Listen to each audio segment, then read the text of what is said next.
Итоги уже прошедших в этом году ЕГЭ подвели в Министерстве образования и науки. Там прошло совещание министра и представителей Федеральной службы по надзору в сфере образования с директорами школ региона и общественными наблюдателями. Здесь же проработали план на ближайшую перспективу.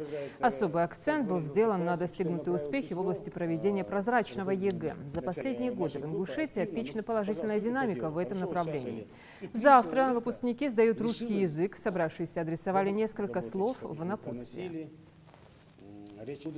Еще раз нашим выпускникам, своим детям напомнить, что нельзя на пункты проносить ничего лишнего, кроме паспорта и авторучки. Никаких шпаргалок, никаких телефонов, потому что в каждой аудитории работают 2 видеокамеры, и есть еще организаторы в пункте и наблюдатели общественные.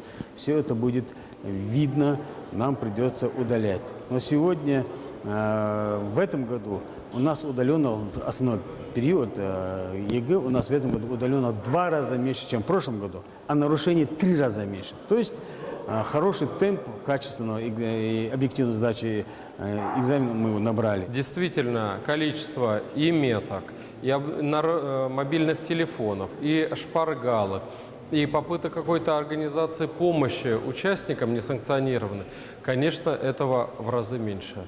Такие факты еще есть. И вот завтра перед обязательным экзаменом, который у нас в стране начнется уже буквально через несколько часов на Дальнем Востоке, я хочу пожелать всем удачи, спокойствия.